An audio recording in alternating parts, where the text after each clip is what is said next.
오늘 본문을 보면서 제가 웨딩 사진 찍었어요. 근데 웨딩 사진을 찍는데 메이크업 해주시는 여성분이 저의 정확히 눈썹 사이 이마 위에 털을 밀어주셨습니다. 그리고 제가 어제 햄버거를 먹었는데 그 패티는 돼지고기였어요. 그리고 저는 지난주에 장어 초밥을 먹었습니다. 그러면 저는 부정한 사람일까요? 그죠? 이런 생각하게 됩니다. 성경에서 이러한 규칙들이 나올 때 도대체 이게 무엇이지? 라는 질문이 있어요. 예수님께서 이제 다 괜찮다고 하셨으니까 괜찮은 것이라면 그러면 이것은 무슨 뜻일까요? 여태 우리가 이 말씀이 우리와 상관이 있는 것인지 상관이 없는 것인지를 좀 바라보기 위해서는 오늘 성경에서 사용되는 기법, 그러니까 고대 글짓기 기법, 사실 고대 글짓기 기법도 아니죠. 글을 짓는 방법인데 인클루지오라는 기법이 있습니다. 그것이 뭐냐면 그냥 쉬운 말로 수미상관식이라는 거예요. 그러니까 여기에 나타난 1, 2절과 21절이 반복이 돼서 나타나는 단어가 있습니다. 그것이 무엇이죠? 너희는 너희의 하나님 여호와의 성민이라 라는 것이죠. 그래서 이것을 포인트로 3절에서부터 20절까지의 말씀을 우리가 바라보아야 한다는 것입니다. 그래서 우리가 이러한 시야로 오늘 말씀을 바라보고자 합니다. 육체와 정신을 구분하는 헬라주의적 이원론, 사도 바울이 그렇게 계속해서 신약에서 강조했던 헬라주의적 이원론은 오늘날에도 동일합니다. 그러니까 육체적인 노동은 천한 것이고 정신적인 어떠한 것은 좀 고귀한 것이다 라는 인식이 아직도 있죠. 뭔가 화이트 칼라는 좀 우대를 받고 블루 칼라는 좀 약간 이거는 좀 못 배운 사람이 하는 것이라는 못된 인식이 우리 가운데 아직도 있습니다. 하지만 오늘 본문에서 우리는 무엇을 발견하게 되죠? 몸의 중요성을 발견하게 됩니다. 우리의 생각이 우리이지 않다는 것이죠. 우리가 거룩한 생각을 한다고 우리가 거룩하지 않다는 것을 말하고 있는 것입니다. 우리의 삶이, 우리의 몸이 무엇을 행하는지가 거룩을 구분짓는다는 것을 말씀하고 있는 것이죠.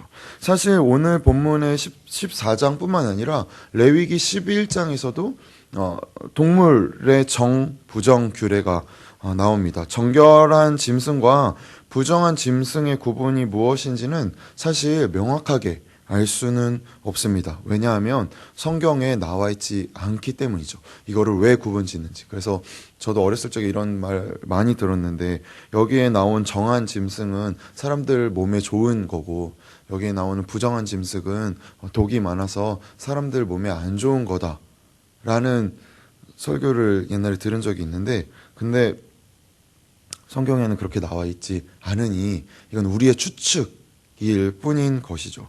그래서 고민하게 되는 것입니다. 왜 이런 구분이 있는가? 여기에서 하나님이 말씀하고자 하시는 것이 무엇인가? 그래서 저는 한 가지 참 독특한 시선이 저는 이 말씀을 해석하는데 참 큰 도움이 됐는데 순수와 위험이라는 책을 쓴 메리 더글라스라는 인류학자가 레위기에 나타나는 정결 규례를 바라보는 방법에 대해서 흥미로운 견해를 제시했는데요. 그것이 뭐냐면 한 사회의 관습이나 제의는 그 사회의 가치가 나타난다는 것이죠. 그러니까 그 사회에서 볼 수 있는 자연에 대한 분류에서 질서로 여겨지는 것은 좋은 것이다 라고 말하고 그 질서에서 벗어난 무질서로 나타나는 것은 오염 혹은 더러움으로 본다는 것입니다. 이걸 오염 이론이라고 하는데 그러니까 이런 거죠. 아무리 깨끗한 신발, 그러니까 신발이 바로 공장에서 나와서 깨끗하게 택배 상자가 식탁 위에 올려져 있으면 보통 저희는 뭐라고 말하죠? 그거 더럽게 왜 식탁 위에 올려놔? 신발장으로 가야지 라고 할 때 사실은 내 손이 더 더러운데 우리는 그것이 식탁 위에 신발이 올려져 있기 때문에 그것이 있을 자리가 아니기 때문에 더럽다라고 표현하지 않습니까? 우리가 비누에 머리카락이 잔뜩 묻어 있으면 아우 더러워 라고 하죠. 왜 그렇죠? 이게 더 더럽잖아요, 사실. 그렇죠? 그게 제일 깨끗한데 비누 엄청 깨끗하잖아요. 그런데 우리가 그것을 왜 더럽다고 하는 것입니까? 있는 곳에 있지 않기 때문에 더럽다라는 단어로 표현한다는 것이죠.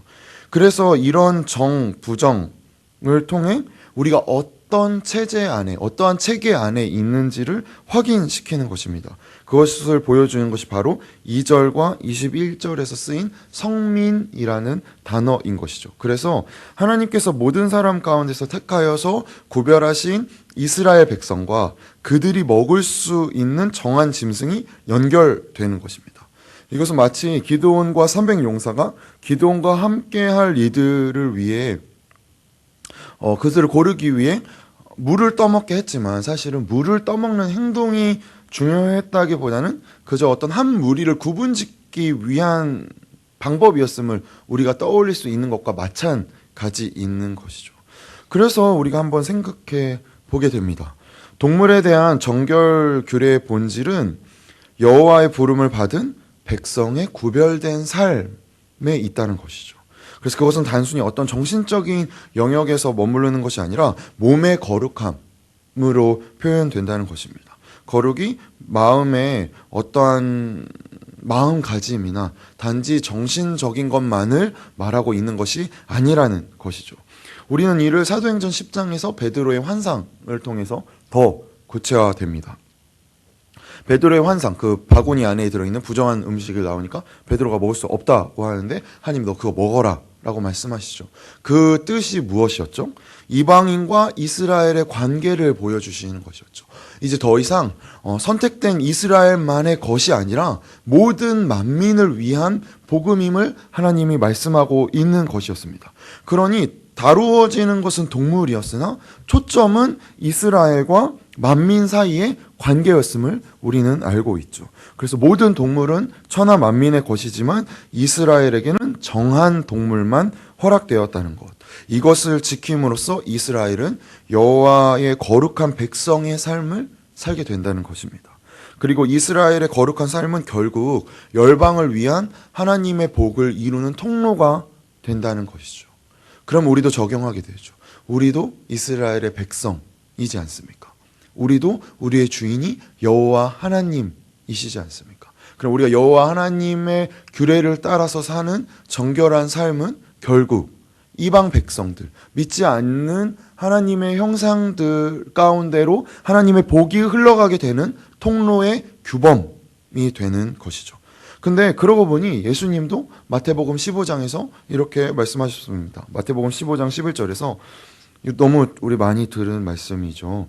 입으로 들어가는 것이 사람을 더럽게 하는 것이 아니라 입에서 나오는 그것이 사람을 더럽게 하는 것이니라 라고 예수님도 말씀하셨습니다. 그러니 우리가 이 말씀을 비추어 볼 때 오늘 나타난 정결 규례가 우리에게 이야기하는 것이 무엇인지 알 수 있는 것이죠. 제가 국민학교 시절에 국민학교 다닐 때 저희 학교 앞에 길을 건너면 간이 포장마차가 있었어요. 그러면 이제 끝나고 막 이렇게 막 500원, 300원, 저때 이제 컵떡볶이가 막 300원에 아주머니가 주시는데 저거 막 국물만 더 많이 주시고 막 배고프겠다, 너 정말 힘들겠다 그러면서 자꾸 국물을 더 주시는 의도를 이제 뒤늦게 알았는데, 그래서 국물 막 주시고 거기 이제 오징어 튀김 막 있으면 그거 이제 한두 개씩 넣어가지고 이제 먹었어요. 근데 지금 생각해 보면 그 오징어 튀김에는 사실은 오징어보다 튀김 옷이 90%였습니다. 근데 그게 그렇게 맛있는 거예요. 그 튀김 옷이. 사실 생각해 보면 그게 뭐 몸에 좋겠어요. 그 오징어도 사실 거의 오징어 포 수준의 오징어가 들어 있었단 말이죠. 그래서 그런 거 막 먹고 어머니가 이제 안 좋아하셨어요. 굉장히 안 좋아하셨어요. 길거리에서 파는 모든 음식을 저희 어머니는 부정한 음식이라고 생각하셨습니다. 거의 정결 규례만큼의 규칙이었어요. 부정한 음식을 먹었으면 이제 저는 화가 임하게 되는 거죠. 혼나는 거죠. 너 그거 이렇게 먹지 말아라. 근데 저는 그게 너무 좋은 거예요. 문방구에서 파는 그 이상, 왜 옛날에 기억하실지 모르겠는데 오렌지 주스가 봉투에 담겨져 있었어요. 그거 아셔요? 혹시? 저는 그랬는데 이렇게 봉투에 담겨진 오렌지 주스, 그죠? 근데 그 사실 그거 오렌지 주스, 그 오렌지가 들었겠습니까? 그 사실 오렌지 뭐 이렇게 맛나는 색소였겠죠. 근데 그거 먹으면 이제 저희 어머니는 이제 저를 부정한 음식을 먹은 자로 이제 처단하셨는데, 지금 생각해 보면 그러면 이제 어머니가 집에서 음식을 만들어 주시는 거죠. 집에서 만드는 오징어 튀김이 더 살도 많고, 집에서 튀기는 오징어 튀김은 튀김옷이 10%고 오징어가 90%예요. 그런데 그거 안 먹습니다. 그거 싫어요. 저는 그 아주머니가 주시는 90%의 밀가루가 더 좋은 거죠. 근데 왜 그러죠? 저 왜 그러는 거죠? 제가 못돼서 그런 겁니다. 제가 못돼서 그런 거예요. 불량식품을 권하는 부모는 없죠. 그런데 마찬가지로 우리는 하나님이 규칙을 정하셨다는 사실보다 우리의 질문, 우리의 유혹에 더 정직합니다. 왜 이러면 안 되지? 이거 하나 먹어도 내 몸에 아무런 반응이 나타나지 않는데 얘 초점을 맞추는 것이죠. 누가 이 규칙을 정했는가? 라는 사실보다 내 유혹, 내 궁금증이 더 앞선다는 것입니다. 오늘 본문에 나타난 정결 규례의 중요성은 단순히 불량식품을 먹지 말라는 부모님의 명령 이상인 것이죠.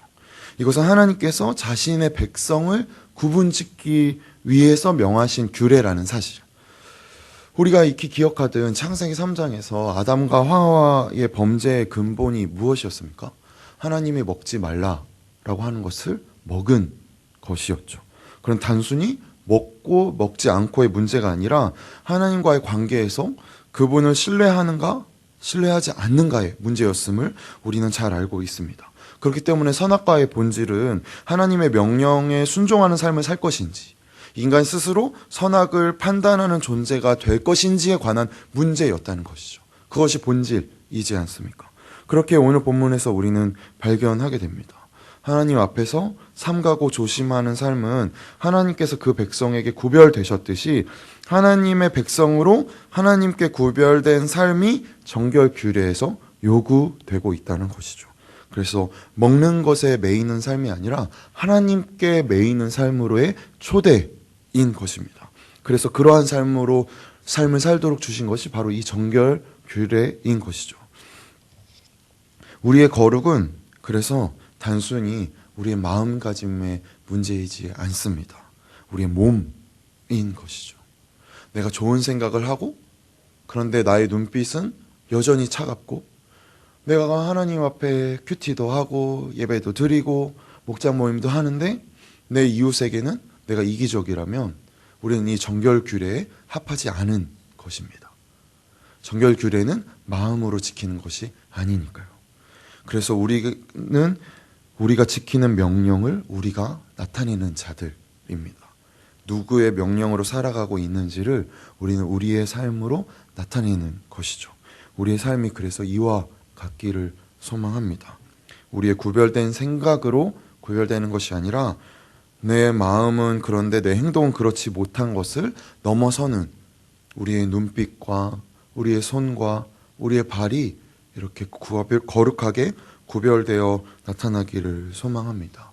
그래서 오늘 하루 더 따뜻한 눈빛과 더 친절한 언어와 그리고 더 부지런한 손과 발로 그리스도인답게 세상에 대답하는 저희 예수양남 가족들 되시기를 소망합니다. 기도하겠습니다. 주님, 그렇습니다.